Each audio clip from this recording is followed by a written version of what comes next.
DJ PK, we're joined now by Tim LaComb. Tim, good morning. How are we doing, boys? We're doing well. We just listened to Cody Williams say get asked why he's playing better, and he says watching a lot of film and looking for cues. He's cutting, he's slashing better. A defender turns his head, that's the cue to go.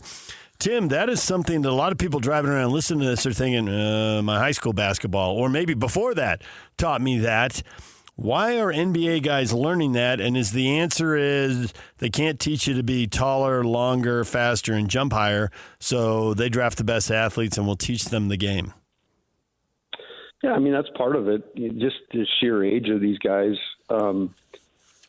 Everybody goes through a different learning experience. And I think, obviously, Cody played for a great college coach. So, I mean, he understands the basic ideas, but NBA packages are a little bit more complex. I think defenses they're a little bit different because they have to, they have to flex outside the lane. So you're not seeing quite exactly the same kind of looks in college and the NBA. But what I think Cody's, I've always said this, when guys get to a certain level of understanding of the game, it slows down for them. And I really believe that's what Cody's kind of experiencing. I think he has identified opportunities that maybe last year came and went so fast he didn't even recognize them. But I have seen definitely a step forward for Cody. And, if he can become a guy on offense that can give you something, defensively, he's definitely built for that end. He's long.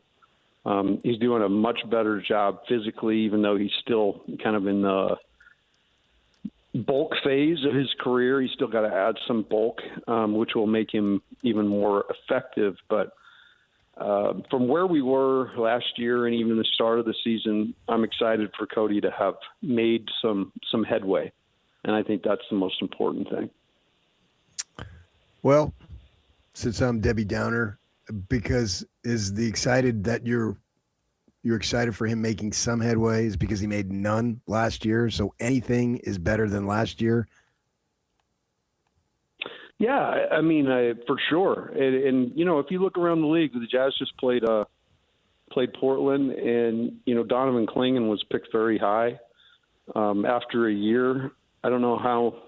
Especially with the year, he just needed to lose some weight. He needed to become more agile, and I watched him play the other night, and he's a completely different dude. So I think the thing that is tough is to try to, paint somebody as what they are in year 1, 2, 3, because we've seen it with Keontae this year. Growth happens. And, yeah, the growth is different for different guys. But any kind of growth, in my mind, is pretty good. Right. And we just saw with the Jazz getting blown out in Portland, we saw Denny Avdia going nuts, and he's breaking out or hitting another level anyway in year 6 at 25 points a game. Exactly. Took him 4 years to get to double digits. Now in his 6th year, 25 points a night.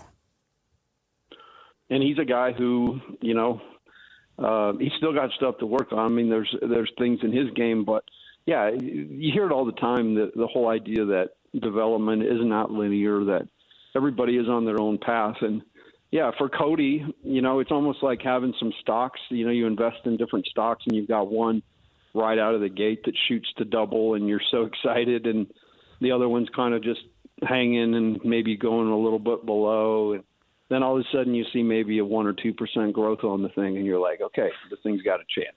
Maybe there's a chance here.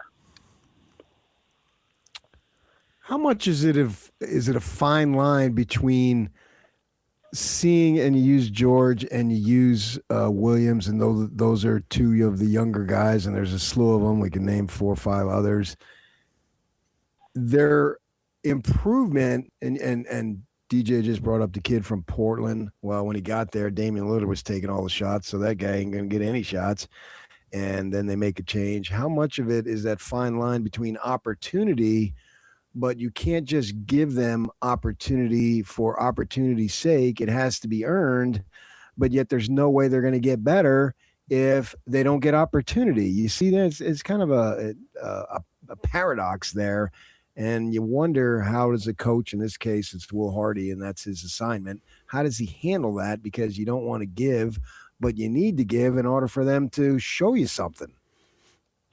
That's a great question, and I think Will is actually a great coach, but I think one of his greatest skills is ability, particularly with his team, to communicate. And we've seen video of him communicating in different ways, on the bench. Sometimes, he's really got to kind of get into them, but I think the reason he can get into them is I get to the games beforehand, and Will come out before the game and it's different guys, but he will sit down next to a dude on the bench and, chat with him and notice there's some laughter, and then it gets serious. But the bottom line is the way you handle all that is you hold these guys accountable to something that, that's important to you and their development. As they check those boxes, they earn time. And then through that period, there's the whole idea of, like Cody said, watching film and reviewing what you've done and what worked and what didn't. And so it's just this constant daily process. And for many, it seems, it seems like guys just show up and play, but there's so much to this, and there's so much behind the scenes to guys getting ready to do it. And then, as you said it, when they get their opportunity, that's where everything's got to kind of come together. And so, yeah, it's some of that's dictated by roster and opportunity, but the bottom line is you got to stick with it. You got to stay the course. And I think the reason it's working, I think you're seeing guys come through the Jazz system get better. I think there's a myriad of reasons. I think great coaches, the development guys are sensational. And I've heard it from, more than a couple people. I heard Love say it the other night or yesterday on a podcast, how Kevin Love talked about how awesome Utah is and how great this organization is run in comparison to a lot of the places he's been. So I think they're maximizing everything they can. It's just time now. And I've been sitting in that seat for 6 years. I've watched this whole thing. I've watched every single game. And this is, throw the last game out because it was not indicative of what this year's been in a lot of ways. But I see a more competitive team. I see a team with better players, more players further along than last year. I see some star power developing. And so, it's hard when you're looking at it from a distance, but I think in there every single day, there's a lot going on, and the how far they can continue to push it, we'll see. But I'm excited about the growth, and I know it's hard when you're still losing, but they're losing better. We just heard, and Will Hardy's talked about this a couple times now, about how bad the defense is, and Will just not pleased that they're ranked 30th in the league again. And I know the circumstances. Last year they were dumping games on purpose and playing terrible lineups on purpose, so that contributed to it. And Kessler's out this year, and obviously not having his shot blocking is contributing to it. But if you had to put 5 guys out there and prioritize defense and just let the other stuff go, maybe it's not the best rebounding group, and that is part of getting defensive stops, and maybe it's not the best shooting group, but if you had to put 5 players out there, so that maybe they were just, the 25th best team defensively, the 20th best team, which 5 would you put out there, and could you impact everyone's behavior by rewarding those 5 guys with more playing time? I'd have to trade for a center. Yeah, they don't have one. Do that? They don't have one. You're going to put out 4 good defenders and someone that you will label a center, but they won't be good at that. Right.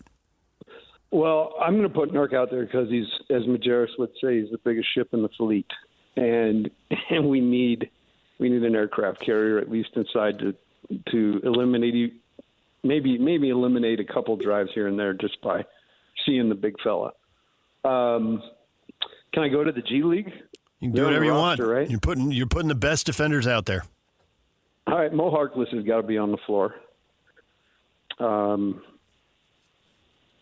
Let's see, not Mo Harkless, Elijah Harkless.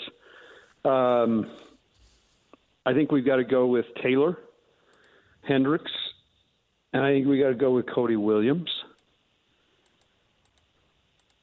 And you know what? I'm going to stick Lowry out there because he's tough, he's physical. I've seen some better defense. I've seen some things from Lowry in stretches. So give me those 5. Give you those 5. Okay, I will give you those 5. Now, I want to talk a little bit about BYU and the 5 that they have playing huge minutes against Kansas State, man. Guys playing 35, 37 minutes. 4 of the 5 playing well over 30. Keita's the only one who didn't. He played 27. Played 3 guys off the bench. You know, in the long run, I'm worried about that. How much it's the same thing that I asked you, the essence of the question. It's on the coaches to develop a bench, but if they're not playing well, do you play them? How does a coaching staff develop a bench that I don't need to play 3 guys, really 4 guys, over 35 of the 40 minutes?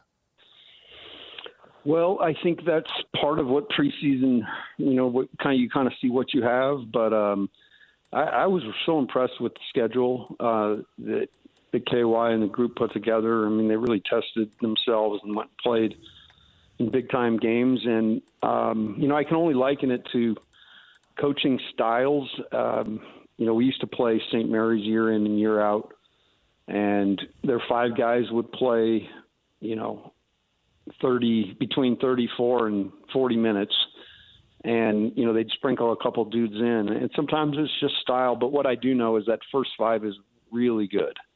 And the guy that is kind of leading that group, AJ, he's a guy that I saw from a distance on film, didn't have a ton of knowledge of who he was, have watched the whole thing, had my trepidations about what could happen, but found that, AJ, first of all, is just an incredible kid who works his tail off. I got that from everybody over there.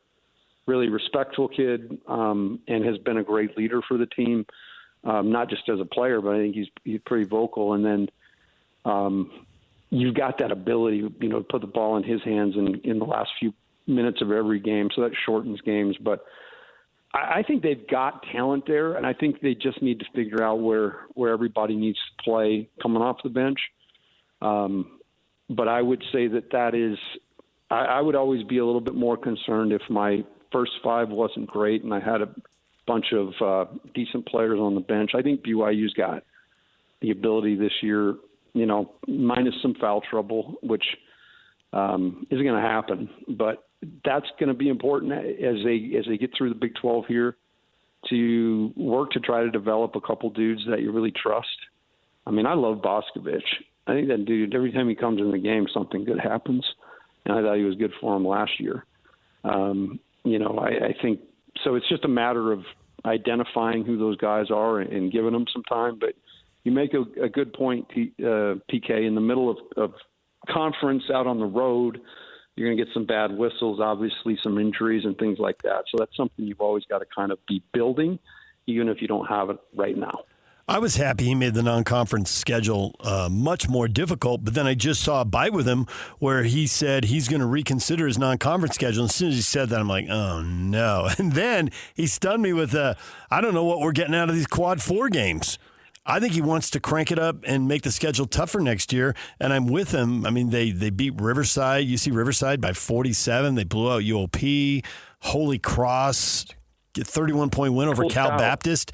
It sounds like he might jettison more of those games and put some more games in there. The people in the comments section, I saw it posted on social media, and it was Utah State Aggie fans that were like, well, why don't you come to the Spectrum? Play a true road game during the non-conference. No. Yeah, that's a bridge too far. It might not be for him. I was surprised he wanted to make the schedule more difficult because most coaches don't. I mean, the overwhelming majority of coaches don't.